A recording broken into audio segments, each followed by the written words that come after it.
Hello, everyone, and welcome back to Taylor Time. I'm your host, Kristopher Taylor. I'm a member of Feedbackers in Beaverton, Oregon.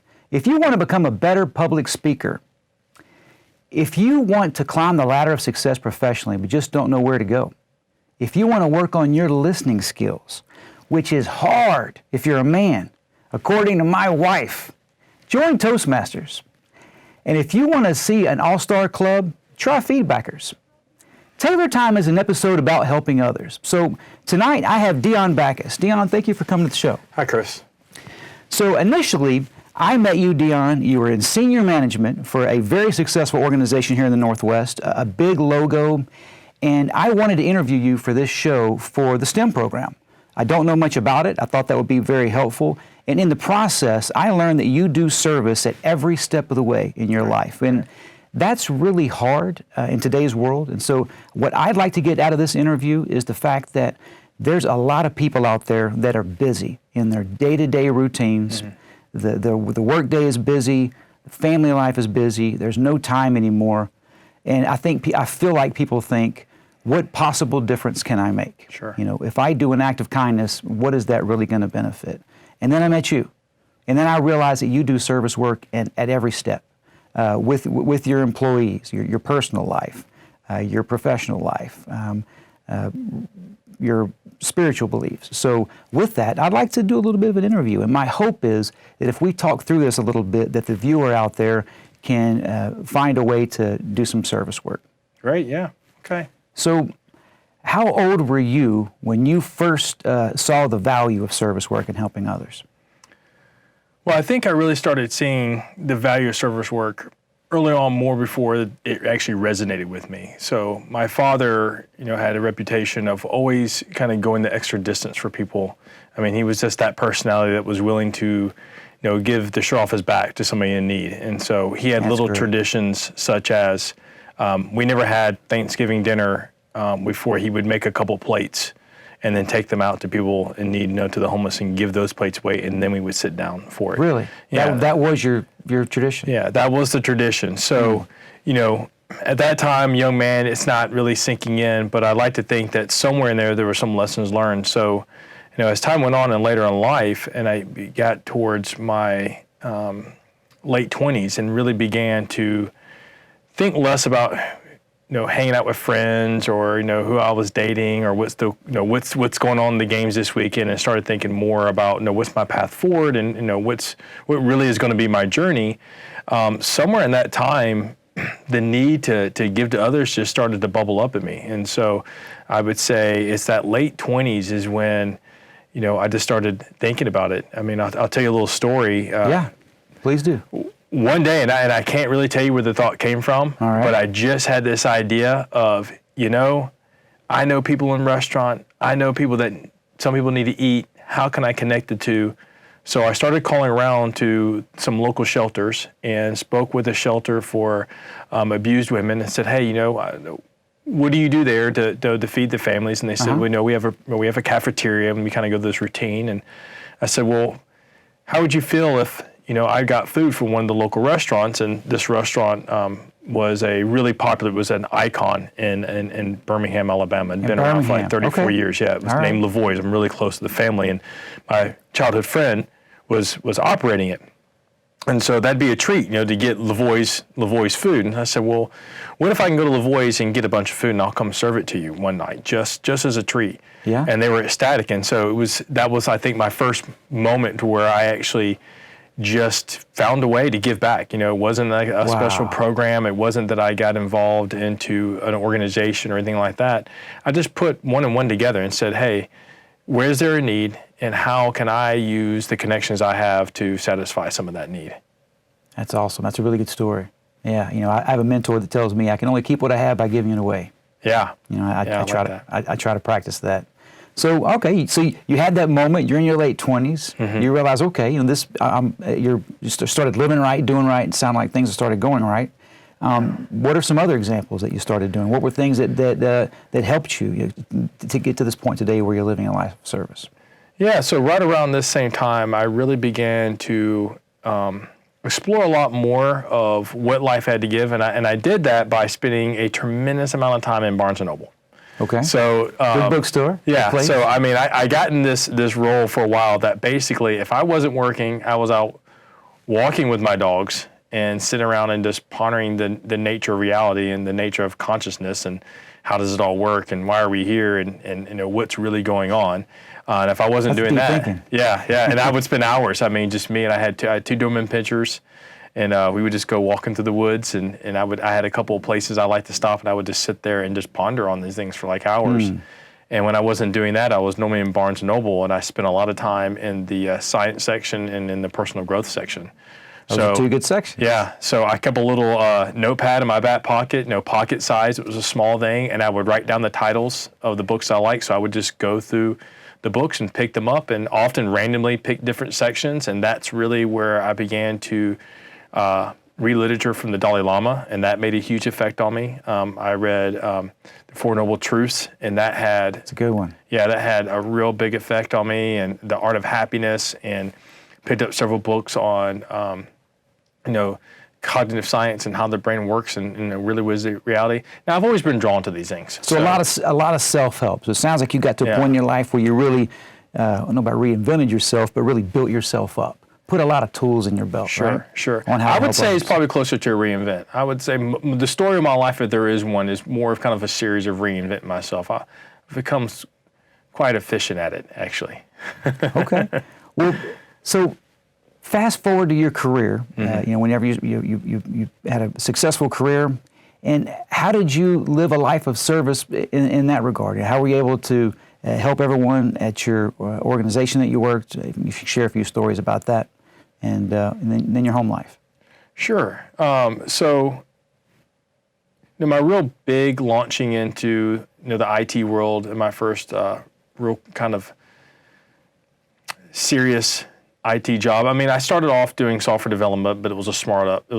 So it was a smaller company. And then in my early 30s, I got a position at a medium-sized company, and there was much more responsibility there and things of that sort. And that company actually provides about 85% of the temporary structure for the PGA.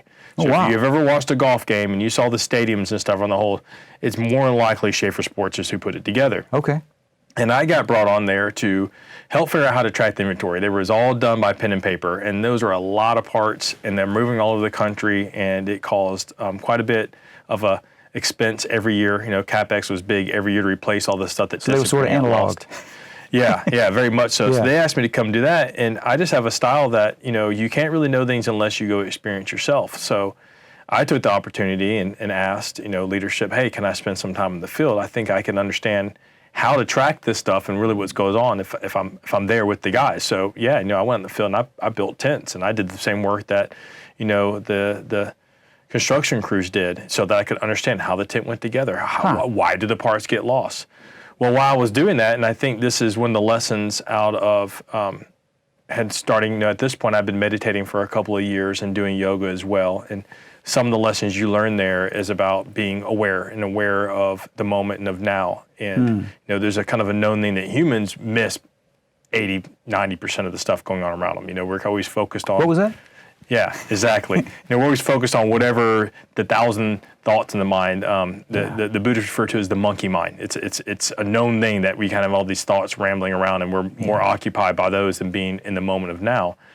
So I think part of that allowed me, of when I was out in the field, to kind of look at the now, and I noticed one day that the catering at the end of the day, a lot of that food went somewhere. So I asked the caterers, where does this food go at the end of each day? A golf event is 5 days long. Yeah, it's 5 days long. And this food every day you watch on TV, right? You watch on TV the last 2 or 3 days, right? Wow. Okay. And so I just went and asked, where's it all go? And they go, well, we throw a lot of it out. So I asked, hey, can I have it?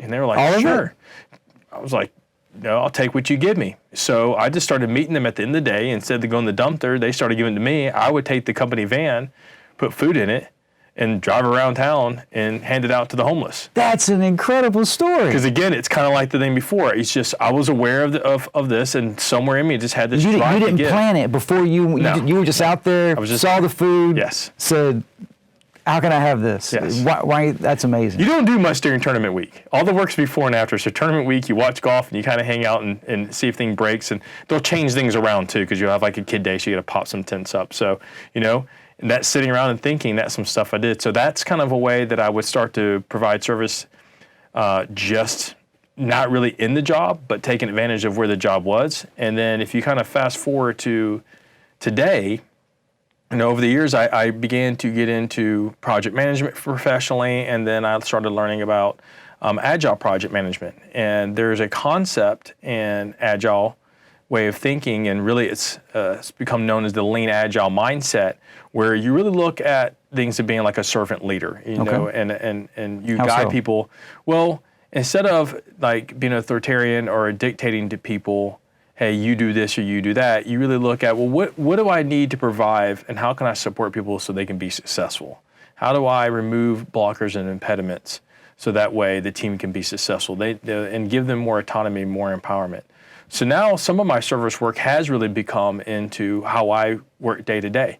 I seriously take my role as a servant leader when I'm leading teams, and how can I empower them? How can I promote their personal mission? I have a thing when I do one-on-ones. The rule with one-on-ones is we are never to talk about work. We are to talk about your personal growth. That's what a one-on-one is, right? It's talking about your performance, your job, what are your goals, what you miss, and you didn't do anything. No, I don't do that, because I run an open transparency style teamwork deal, and we use dashboards, and we make work transparent, and we use things called Kanban boards and things of that sort, and we can all see, and we have ceremonies we do, like stand-ups, where we talk about, this is what I did yesterday, this is what I'm doing today, here's what's blocking me. So a lot of the performance stuff becomes very obvious just in the day-to-day work, which now frees up time when we have one-on-ones to talk about, what's your purpose in life? What are you trying to achieve outside here, and how can work align with that, with your personal goals? And so I would give them ideas and books, and often you took those 101s to help them with their personal growth, essentially. Yes, and more often than not, I have to admit, more often than not, it actually helped with me. I know. I love it, man. One of my last teammates, we went down this trail, and we would talk about how you go find a book, find a podcast, find something. What you put in is what you're going to get out. So go find something that can help drive you, because most people haven't even really taken the time to really start really defining it well. And I would challenge them with, no, what's your purpose? And I would tell them my purpose. I came up with this purpose. My purpose in life is to be a rising tide. I live my life to bring as much prosperity to the people around me as I possibly can. And I just have faith that if I help others and I bring them prosperity, things are going to work out for me. I'm not too worried about my prosperity, per se, as I am, and many times more concerned about others. So that's kind of like my purpose in life, is to be this rising tide. So I would have these conversations with them. So that's my style of leadership, is to, in the day-to-day part of getting the work done, removing the obstacles, empowering them, giving them enough autonomy as knowledge workers, as well-educated, smart people to get the work done, not be authoritarian, use things like one-on-ones to promote ways for their personal growth. And it always feeds back. It always does. They always end up probably giving me more than I give them. They'll tell me some book, or when I try to talk through maybe a technique that I use to set up life goals, they will challenge that, because I love to be challenged, and I welcome it, and say, that's a good point you say, or hey, that's a good idea you have there. And often I walk away with some tools myself. Man, I like that. I've got my wife gave me a coffee cup that said, day by day, what you think, what you say, and what you choose is who you become. Oh, I like that. That's strong. Yeah. We'll pause for a quick break, and we'll be right back. How do you engage an audience? It's one of many things you learn about in Toastmasters. You can engage them and bring them in with a great opening question, a compelling message, a statement that wakes them up, action, gestures, voice. There are so many ways, and you learn all of them in Toastmasters. Because if you don't engage your audience, what's the point? They're not going to hear your message, they're not going to respond, and you've wasted some time standing up in front of people that aren't listening. So you need to grab them, bring them in, and tell them what you're going to tell them. One of many things you learn and improve as a skill through Toastmasters. Welcome back to Taylor Time. I'm your host, Kristopher Taylor, and back with me is Dion Baccus. Dion. So a question I thought of over the break. Tell me about the STEM program, because I know I've heard you mention that you're doing service work with that, but I don't know much about it. Can you help explain that for me? Sure. So STEM is science, technology, engineering, and math, and it's a real push globally to get the youth more engaged in those avenues. And I belong to a professional association called the Society of Information Management here in Portland, Oregon. And inside that association, they have a STEM program. What they do is they reach out to local schools, both at the middle school and high school, and we are beginning to work with some colleges, I think in the younger years, freshman and sophomore years, to really work with the youth on how they can leverage science and technology, engineering, and math into their personal journeys in their career. In fact, there's even some of the schools that we work with are for low income and the underserved, which is my personal, drive. So that's really, really the group I work with. So there's a pretty broad, different set of schools, but I continue to, promote myself as, hey, let me go to these groups. Let me go to these communities that are very close and dear to my heart because I came out of those same situations. I was just going to ask you that. So what makes you go there? Share that with me. Sure. So, I'm a person of color, and, I have a mixed background. So my mom, I prefer to say European American, and my dad was African American. Just do both continents, right? Okay. And, that was not necessarily the most common thing in the late 70s. Yeah. And my father passed away when I was 4, so I grew up with a single mom. So low income, a little bit more of a rough neighborhood, kind of an edge person all the way around. No matter which group I went with, I was kind of on the outs a little bit. And, I have some other difficulties with learning. So I statistically, I just didn't have, or, the odds were kind of stacked against me. So the fact that I was able to kind of overcome obstacles, and quite a few, and end up having a successful life. And now I got a beautiful family and a great wife and all that stuff. I think it's really my duty to give back and really go back to those communities and say, hey, look, don't let culture shape you. This is culture shaping, and you don't have to buy into these messages that you're told. You can have your own journey, and just don't. Every time you get knocked down, get back up, push hard. Keep your mind to you, and your journey will be your journey. It'll work out. Yeah, I like that a lot. You know what, you just reminded me, and I haven't thought about this in years. Do you know what started my journey with service work? What's that? Tell me about it. I started going, I was a member of the Catholic Church, and we started going to Gate City in Birmingham, Alabama. Okay. And we would do service work there at a church. And it was a rough neighborhood, so bad so that they called it Gate City because they locked the city at night. Yeah. And in the morning, they would open it up, and the cops and the ambulances would go in. And in the summertime, we would go there for several weeks at a time. And it was at that moment, and it was obviously serving the underprivileged, and man, I loved it. That was one of the most rewarding times in my life, and that's what started me in a life of service. Yeah, I mean, there's a lot of purpose and meaning, and it's definitely dear to me to really live my life giving back. I take it wholeheartedly, and everything I do, as we spoke earlier, if it's my career or if it's some association I join, to always be a rising tide. So rising tide lifts all boats, right? And you say that a lot. It's not every day that I meet someone that says, I want to change the world. I want to make the world a better place than when I left it. And I don't hear that very often today. So let's just, we don't have a lot of time left, but I do want to hear, what are you doing today? So fast forward, you were in senior leadership.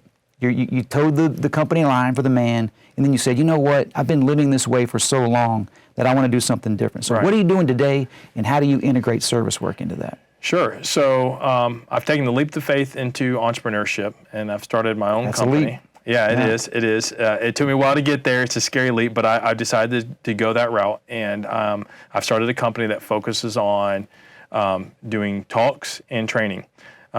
And in that, we really focus on 2 topics: business agility. So I'm able to use my background in Lean Agile and teach other people the Lean Agile mindset and how solving problems with that approach is far more dynamic than your traditional, more linear, step-by-step approach to solving problems. Okay. And the other side of that is about personal transformation, where I really tell the large suite of stories of my life of how I've continuously reinvented myself and always in those reinventions looked at kind of giving a little more. And then the other unique things about this business is out of the gate, I am working on making sure the business is B certified. So that's a B Corp, a beneficial corporation. What is a B Corp? So basically it's a way of running a business that's sustainable but is committed to providing for the community and society. So you have to get back in order to hold the certification. So it's the like company a special as a whole. recognition Right, by exactly. doing that? So, we have some of those here in Portland, some B Corps. So, it's just another way of thinking about business. I like to say that profit's important, but profits is a measurement of performance. It's not the goal of the business. The goal of the business is to solve problems, is to create solutions. I like that. It's to meet needs of the society. And so I want to meet the need of society to say, hey, we can be different type of businesses that are more dynamic, that are not as hierarchical, that are solve more of a network. Now, I'm not the only one thinking this. There's organizations out there like responsive.org. This is all in the same vein of lean agile mindsets. And so there's a community, and you can Google this stuff and you'll find other organizations. But I really wanted to build a company that from the ground up was built with these kind of things in mind. I wanted to build a company that not only could we be sustainable and show that there's a business model that is sustainable operating this way, but we can do things like be B certified, and also right off the top, 2-3% revenue goes to charity. Those are the kind of things that we're doing inside the company. So that's the way I'm serving, or my next well service is I really focused on building this company. I love it. I love it. So for the viewers out there, if they want to get more information or they want to contact you, how would they do that? Sure. The easiest way to contact me is either on Twitter or LinkedIn. On Twitter, my handle is @DBaccus, so it's my first name, initial D, and then last name Baccus, B-A-C-C-U-S. Or you can search me on LinkedIn, which is Dion Baccus there, D-I-O-N-B-A-C-C-U-S. And I'm pretty noticeable. I'm probably the only person on LinkedIn that under it, instead of having some title, it says Living the Dream. So if they hit Living the Dream, they're going to find you. I don't know. I know I've never searched it that way, but anybody that knows me for any matter of time will tell you there's two things you're going to hear come out of my mouth. I live my life to be a rising tide, and living the dream. Those are two big principles that guide me. I love it, man. Dion, thank you so much for coming. No problem, Chris. It's been a great interview. Thanks for having me. You got it. You got it. So until next time, thank you for joining Taylor Time, and we'll talk to you again. Bye-bye. Hello, my name is Chinmay Naik. I'm going to talk to you about constructive suffering. The Merriam-Webster Dictionary defines suffering is the state of undergoing pain, distress, or hardship. We all go through pain, some kind of pain. Pain could be emotional, pain could be psychological, pain could be physical. We also hear different kind of myth that suffering is inevitable. I don't think I fully agree with that concept. What is the precursor of suffering? Is the pain again. The pain is again the emotional or physical. Let me give one example. This morning, I got a call from one of my friends. We had a very nice conversation going. Towards the end, one of my friends basically made a comment about my look, how I look, how I have put on weight, and how I was looking 10 years before, how I'm looking now. Yes, I did feel bad, and I chose to create different flavor of stories and share with other friends. And also I added different layers and flavors to the story. What is that I did? I created my own suffering. Even if it's a simple thing, I created my own suffering. I also shared a negative vibe with other friends. At the end of the day, I wasted my time, I wasted my friends' time, I felt bad, and I made them feel bad. So this is a simple example. Think about it. Reflect back. We all have done in the past. We all have given much more importance to that particular moment and created immense pain and suffering. The question is, why do you do that? Sometimes out of self-pity, sometimes we want one of our friends to confirm what we are feeling. Sometimes we need one of our friend to listen to us and just make us feel good that moment. But that's not always a productive way of looking at the suffering. So let's try to convert that suffering to a constructive suffering. So why should we do that?